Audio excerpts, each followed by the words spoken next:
Being an addiction medicine physician, I truly feel addiction is a brain disease.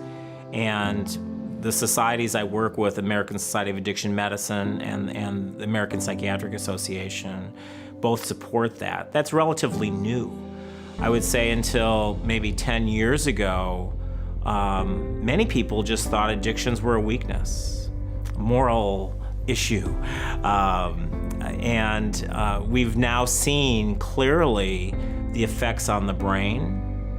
We've seen the effects, obviously, to society. We've seen so many effects, and that this disease, I call it a disease, is so powerful. In today's world, the irony is that people are dying from heroin overdose, where if you're not an opiate addict or a heroin user, you would say, what are you doing? Because it's laced with carfentanil or fentanyl, your chance of overdosing and going into respiratory arrest are very, very high. I mean, this must be madness. And it's the disease. It's so powerful. And I think that it's just now people are becoming aware of all the deaths, and we're trying to save lives. I mean, that's what I try to do on a daily basis. Again, until a few years ago, it's always been considered a weakness. We don't have what I would say is good standardized treatments.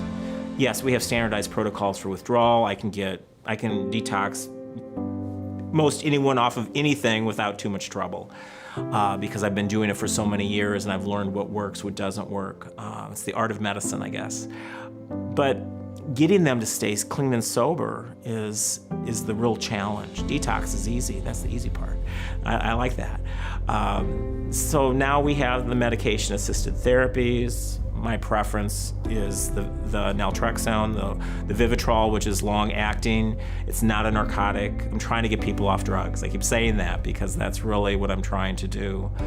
The therapies that we're just starting to use now to address really depression, anxiety, and trauma are paramount. And I think historically, addiction treatment only treated the drug issue.